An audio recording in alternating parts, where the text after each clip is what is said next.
오늘부터 저희가 주기도문에 대해서 함께 말씀을 나누게 됩니다. 우리가 지난주에는 주기도문 인트로덕션이었죠. 우리가 주기도문 말씀하시기 전에 예수님이 먼저 가르치셨던 것이 무엇이니 살펴봤고, 오늘부터가 이제 주기도문 첫 번째 시간으로요. 우리 하늘에 계신 우리 아버지요, 우리 이 구문을 가지고 함께 말씀을 나누도록 하겠습니다. 많은 분들이 사무실에 신청해 주셔서 또 주일날 예배 때 오셔서 픽업도 하셨고, 또 신청하신 분들은 저희가 우편으로 우리 주기도문 노트를 보내드렸습니다. 거기에 여러분 잘 쓰시고 적용하시고, 또 이따가 펜을 꼭 들고 계시면 설교 마지막에는 적용하는 시간을 1분 드릴 겁니다. 그래서 여러분 해주시는 동안 여러분들이 말씀을 듣고 적용할 것을 쓰시는 그런 시간들이 가실 겁니다. 그래서 여러분들이 것으로 만드시는 거예요. 제가 설명해 드리지만 성령님을 통해서 이것이 나의 기도가 될 수 있도록 해주시고, 그래서 기도가 풍성한 그런 한 2달간의 시간이 되었으면 좋겠습니다. 우리 마태복음 6장 9절에서 13절까지 8절까지의 말씀을 저희가 함께 보겠습니다. 마태복음 6장 말씀이고요. 9절에서 13절까지의 말씀입니다. 성경책을 보시고, 저희가 오늘 본문은 9절만이지만 우리가 주기도문 첫 번째 시간이니까요. 한번 다 읽도록 하겠습니다. 9절부터 13절까지 읽겠습니다. 시작. 그러므로 너희는 이렇게 기도하라. 하늘에 계신 우리 아버지여, 이름이 거룩히 여김을 받으시오며 나라가 임하오시오며 뜻이 하늘에서 이루어진 것 같이 땅에서도 이루어지이다. 오늘 우리에게 일용할 양식을 주시옵고, 우리가 우리에게 죄 지은 자를 사하여 준 것 같이 우리 죄를 사하여 주시옵고, 우리를 시험에 들게 하지 마시옵고 다만 악에서 구하시옵소서. 나라와 권세와 영광이 아버지께 영원히 있사옵나이다. 아멘. 저희가 보통 예전에 외우셨던 주기도문하고 조금 말이 다르죠. 성경이 개역 개정으로 변화되면서 약간의 차이가 있지만 내용은 동일합니다. 그래서 오늘 저희가 하늘에 계신 우리 아버지요, 우리 이 부분을 놓고 저희가 함께 말씀을 나누고, 여러분들도 말씀을 많이 풍성히 누리시는 그런 은혜가 있었으면 좋겠습니다. 여러분, 말 중에 노하우라는 말 있죠. 노하우. 저 사람은 노하우가 참 많아 라고 말하면 그 사람이 여러 가지 일들을 잘 처리하거나 어떤 일들을 하는 그런 익스피리언스, 경험이 많은 사람, 우리가 그렇게 부를 때 저 사람은 노하우가 참 많아 이렇게 이야기합니다. 또 문제를 해결하는 방법, 어떻게 해결할 것인가, 이것이 바로 노하우라는 거죠. 요즘에 중요한 또 다른 말이 있습니다. 그게 뭐냐면 know where라는 겁니다. 지금 인터넷 시대가 됐죠. 인터넷 시대를 넘어서서 모바일 시대, 우리의 손안에 인터넷과 모든 정보가 손안에 다 들어오게 됐어요. 정보가요 너무나 많습니다.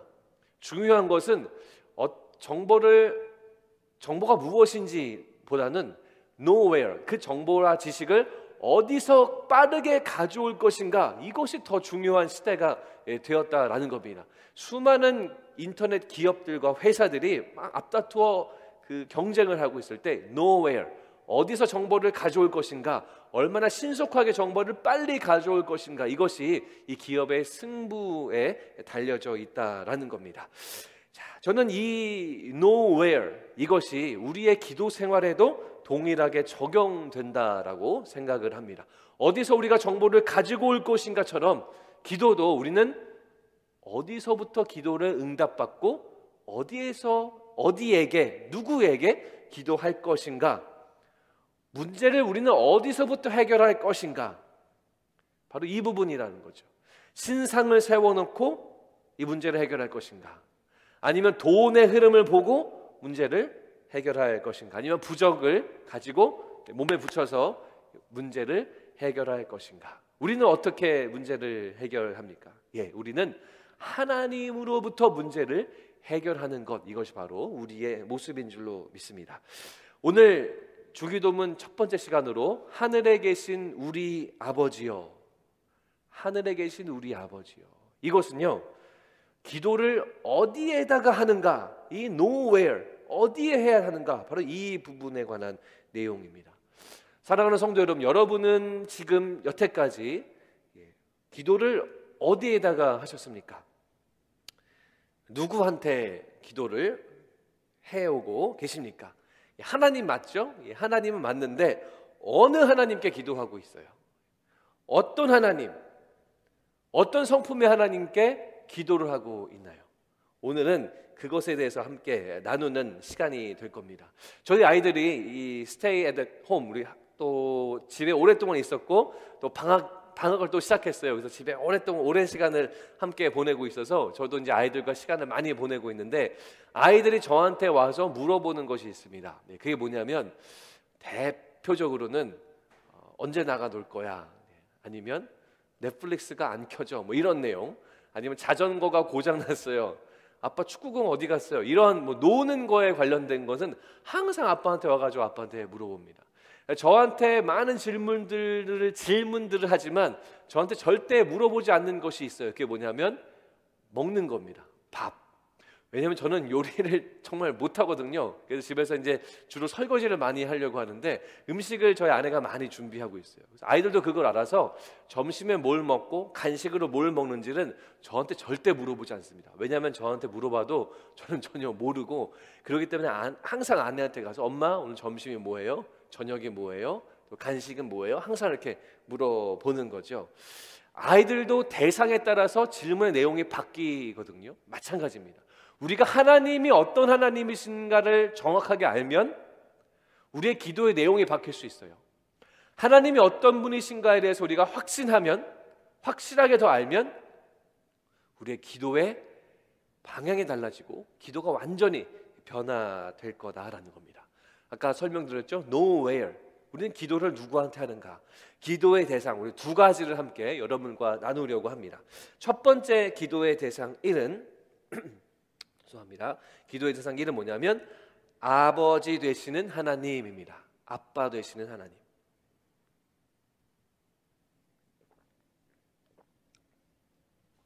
성경에 보시면 하늘에 계신 우리 아버지여라고 되어 있는데, 우리가 이제 한글로 번역하면서 어순이 바뀌었기 때문에 아버지가 조금 뒤로 가 있지만, 이 헬라어 원어를 보면은 이 아버지라는 단어가 제일 앞에 쓰여져 있습니다. 성경도 일종의 문학적인 기법으로 기록이 되어져 있기 때문에 아버지라는 단어가 맨 앞에 있다는 것은 제가 자주 말씀드리듯이 강조입니다. 강조.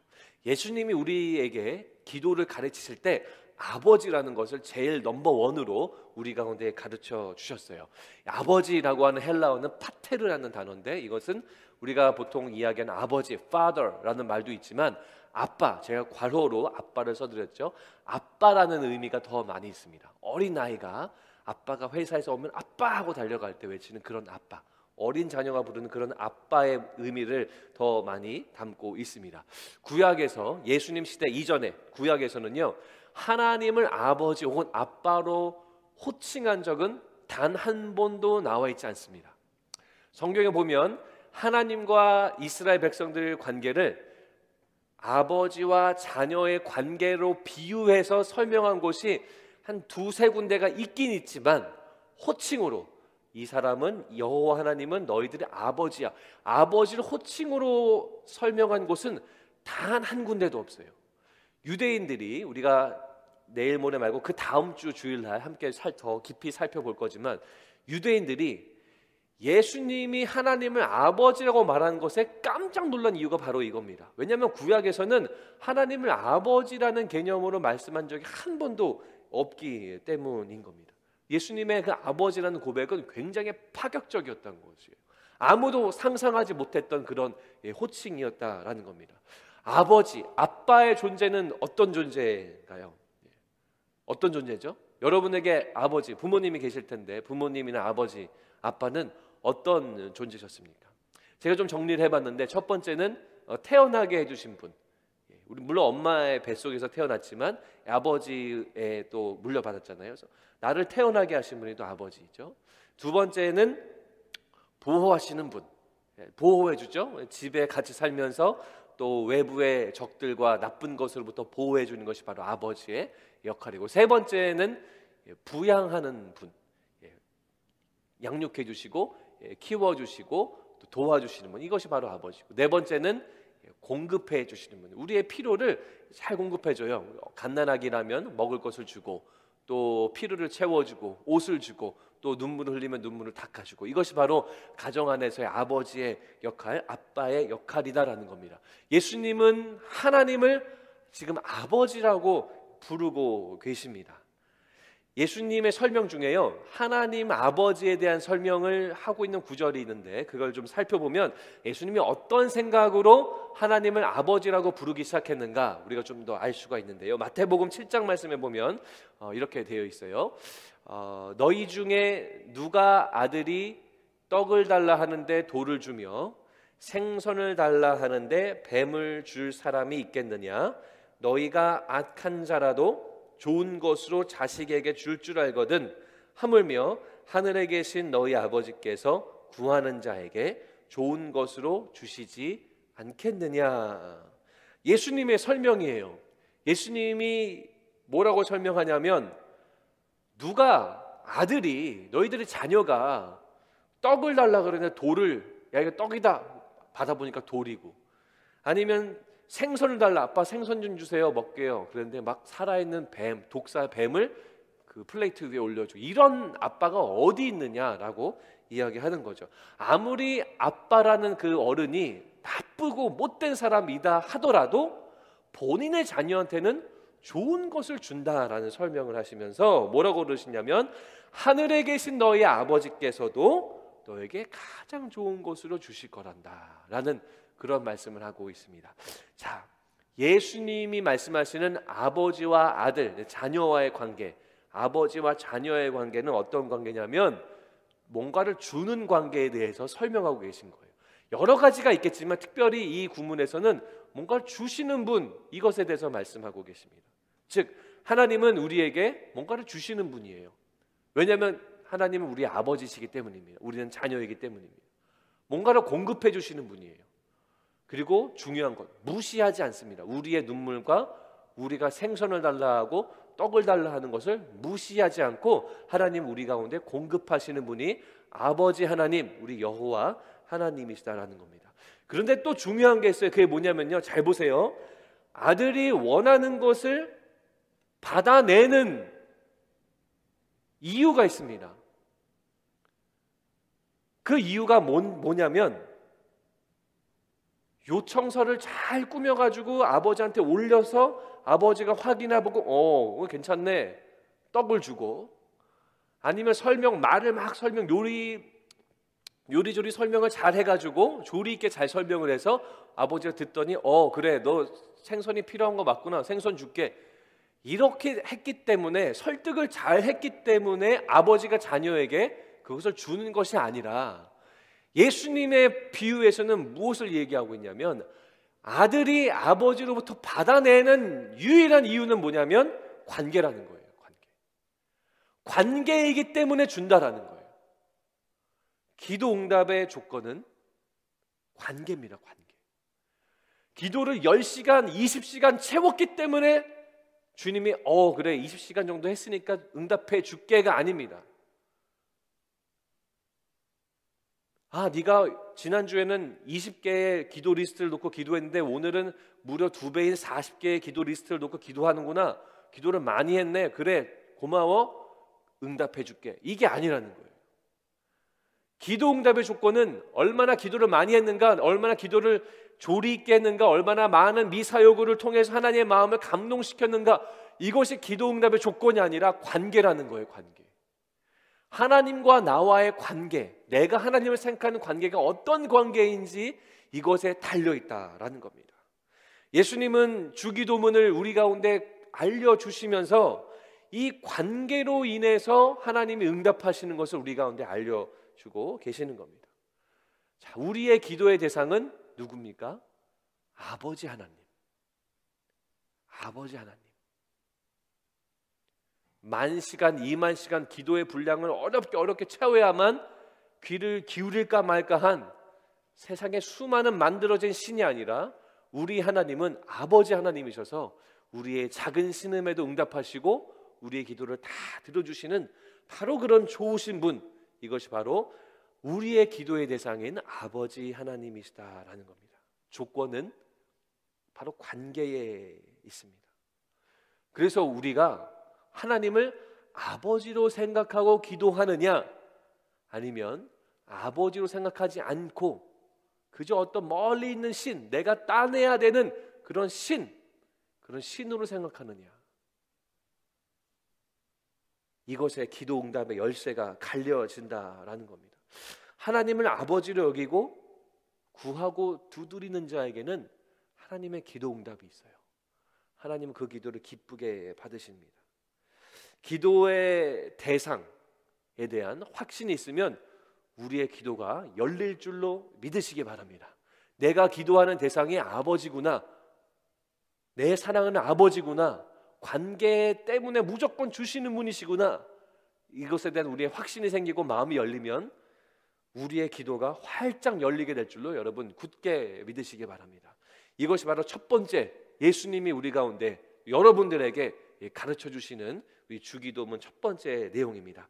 자, 두 번째를 보겠습니다. 두 번째는요, 기도의 대상은 하늘에 계신 분이라는 겁니다.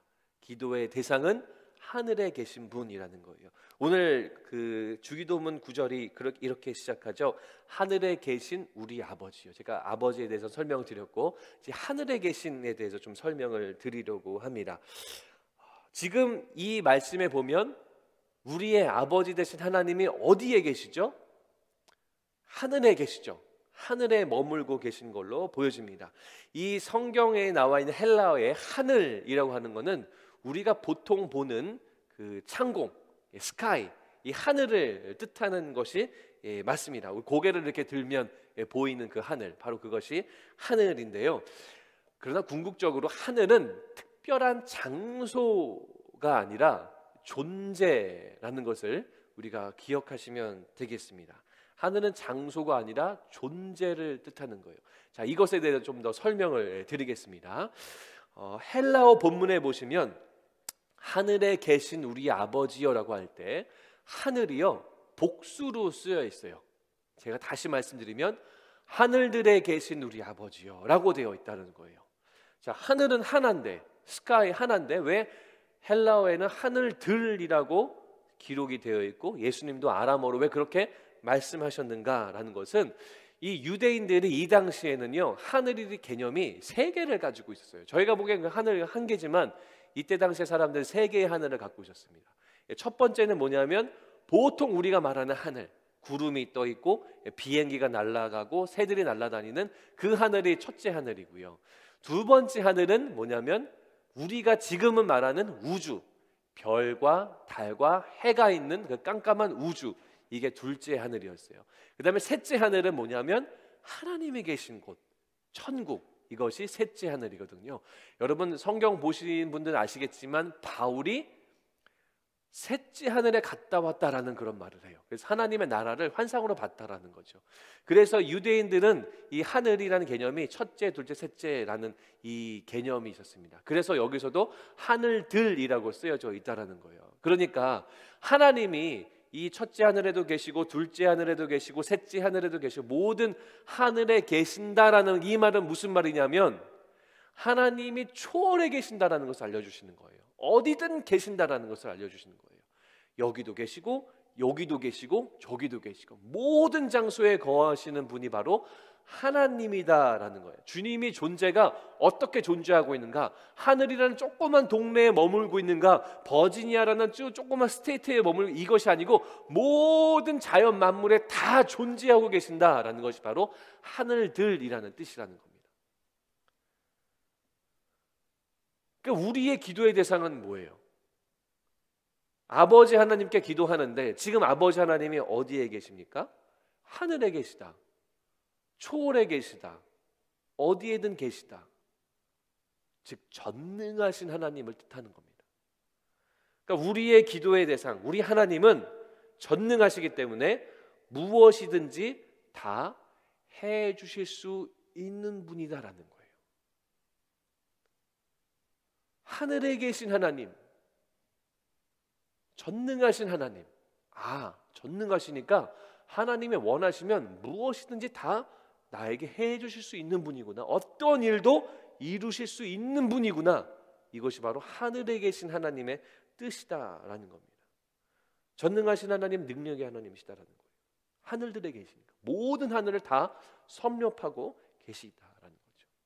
사랑하는 성도 여러분, 하나님이 착하시기만 한다 가정해 볼까요? 선하신 하나님이세요. 너무 좋은 하나님이세요. 우리 아버지 같은, 정말 우리는 안아주시는 그런 하나님이세요. 그런데 능력이 없어요. 그럼 우리의 기도는 그냥 허공에 날아가는 기도가 될 수밖에 없습니다. 세상에서 이야기하는 반쪽짜리 신에 불과할 수밖에 없어요. 근데 우리 하나님은 어떤 하나님이세요? 아버지 하나님. 인격적으로 우리를 만나주시고 모든 걸 다 주시고자 하는 분이 바로 우리 아버지 하나님이고, 플러스 뭡니까? 전능하신 하나님. 모든 것을 다 해주실 수 있어요. 모든 것을 다 응답해 주실 수 있는 분이 바로 우리 능력의 하나님, 전능자의 하나님이시다라는 겁니다. 예수님이 주기도문을 가르치시면서 너희들이 기도에 하고 있는 기도의 대상에 대해서 알려주십니다. 누구죠? 하나님인데 어떤 하나님이에요? 아버지 하나님, 전능하신 하나님. 여러분 든든하십니까? 이 말씀을 들으시고 여러분 기도의 지경이 활짝 열어지시기를 바랍니다. 하늘 하면 전능하신 하나님을 꼭 생각하시기 바랍니다. 하늘에 계신 우리 아버지요, 이 구문을 외울 때마다 전능하신 나의 아버지구나, 전능하신 우리의 아버지구나 라는 것을 여러분 묵상하시면 정말로 우리의 든든한 아버지 하나님, 선하신 아버지 하나님께서 우리의 기도를 들어주시고 응답하시고 우리와 함께 하심을 우리가 항상 누릴 수 있으실 겁니다. 오늘 첫 번째 시간 두 가지를 함께 나누었어요. 우리의 기도의 대상 첫 번째는 아버지 되신 하나님, 기도의 대상 두 번째는 하늘에 계신 분, 전능하신 하나님이시다라는 겁니다. 자, 제가 1분 정도 시간을 드릴 거예요. 드려서 여러분 이 말씀을 보시고 그냥 덮으시면 아무런 유익이 없습니다. 그 밑에 칸에 여러분들이 할 수 있는 적용, 어떤 적용이 있을까? 여러분의 각자의 적용을 좀 고민하시고 묵상하시면서 쓰셨으면 좋겠습니다. 적용은 구체적으로 디테일하게 쓰시는 것이 훨씬 도움이 됩니다. 그래서 예를 들면 하나님이 하늘에 계신 분, 전능하신 분이고 하나님이 아버지 되신 분이니까 나는 이렇게 기도하겠다, 나는 이런 마음을 품겠다, 나는 이런 것을 결단하겠다, 이런 각자의 적용이 있을 수 있습니다. 여러분 1분 동안 우리 묵상해 보시고 적용을 쓰는 시간을 갖도록 하겠습니다.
여러분들이 지금 노트에 적으신 적용이 그저 노트 필기 정도로 끝나지 않고 여러분이 적으시면서 여러분들의 머릿속과 생각 속과 여러분들의 마음속에 새겨지게 됩니다. 그래서 여러분 적용하시고 이것이 내 것이 되고 좀 더 변화된 삶, 좀 더 주님 앞에 더 깊이 나아가는 삶, 이런 삶을 살기 원합니다. 그런 마음으로 적용하시면 되겠습니다. 저는 여러분들에게 제가 평소에 했던 적용점을 여러분들과 오늘 나누고 싶습니다. 저는 이 처음에 이 주기도문에 대한 이 말씀을 묵상하고 연구하고 하면서 특별히 이 하늘에 계신 하나님에 대한 묵상하면서 제 마음속을 굉장히 때렸던 적이 있어요. 아, 그렇구나. 아버지인 것은 알았지만 정말 전능하신 분이구나, 하늘에 계신 정말 위대하신 분이 내 아버지구나라는 생각이 들었습니다. 그래서 저는 이 말씀을 보면서 했던 적용이 4가지 프로세스가 있었어요. 그게 뭐냐면 기도를 어떤 기도를 하든지 중보 기도를 하든 개인 기도를 하든 어떤 기도를 하든지 꼭 이 네 가지를 먼저 제 마음속에 새기고 외우고 기도를 시작하는 거예요. 기도의 문이 확 열리는데 우리 자막팀께서 준비해 드렸는데요. 첫 번째는 뭐냐면 이렇게 고백해요. 하나님, 당신은 나의 아버지입니다. 두 번째는 하나님 아버지는 나의 기도를 듣기 원하시는 줄로 믿습니다. 세 번째는 하나님 아버지는 무엇이든지 다 해주실 수 있는 분입니다. 마지막 네 번째는 하나님 아버지는 가장 좋은 것을 주실 수 있는 분입니다. 여기서 가장 좋은 것은 제가 꼭 원하는 것이 아니고 주님 보시기에 가장 좋은 것, 저와는 기도 응답이 다르더라도 가장 퍼펙트한 것을 주실 수 있는 분입니다. 다시 1번을 보여주실래요? 1번과 2번. 하나님 당신은 나의 아버지입니다. 하나님 아버지는 나의 기도를 듣기 원하십니다. 3번은 하나님 아버지는 무엇이든지 다 해주실 수 있는 분입니다. 하나님 아버지는 가장 좋은 것을 주시는 분입니다. 제가 이 고백을, 이 네 개의 고백을 다 하고 기도를 시작할 때 하고, 헐레벌떡 무릎 꿇고 앉아서 기도할 때 하고, 물론 상황에 따라서 예수님께서 저의 마음을 열어주시기도 하지만 이것을 고백하고 리마인드하고 다시 내 마음을 주님께 드리고 기도할 때가 훨씬 더 기도의 문이 열리고 하나님을 더 깊이 만나고 그 신뢰하는 마음으로 주님께 나아가는 것 같아요. 사랑하는 성도 여러분, 주기도문은 예수님이 우리 가운데 주신 듀리가 아니고 신앙생활의 열쇠처럼 주신 거예요. 이걸 통해서 너희들 기도의 문이 열리고 신앙생활의 문이 열리고 영생의 문이 열리기 원하는 그런 마음을 예수님이 우리 가운데 알려주신 겁니다. 오늘 첫 번째 시간으로 나누었던 하늘에 계신 우리 아버지요, 이 짧은 구절이 여러분들의 마음판에 깊이 새겼으면 좋겠습니다. 그래서 흔들리지 않는 하나님에 대한 그 신뢰가 가득한 기도 생활이 되었으면 좋겠어요. 주문이 아니죠. 말을 빨리 한다고 기도 응답되는 거 아니죠. 많은 미사여구를 사용한다고 되는 거 아니죠. 정말 이 마음, 내 아버지 되신 하나님 아버지 함께 정말 신뢰의 마음, 사랑하는 마음으로 나아가면 주님이 여러분들을 안아주시고 모든 기도에 응답하시는 그런 기도 응답의 열쇠와 비밀이 되는 줄로 믿으시기 바라고, 또 그런 놀라운 기도의 삶의 축복을 누리시기를 바랍니다. 우리 함께 기도하시겠습니다. 하나님, 우리가 하는 기도가 헛된 기도 되지 않게 하시고 하나님을 전적으로 신뢰하고 주님을 전적으로 바라는 마음으로 정말 주님 앞에 우리의 모든 것을 쏟아내는 아버지 앞에 엎드린, 전능자 앞에 엎드린 우리의 기도가 될 수 있도록 인도하시고, 그렇게 기도하는 성도님들 가운데 기도의 문이 활짝 열리는 은혜를 허락하여 주시옵소서. 예수님 이름으로 기도합니다. 아멘.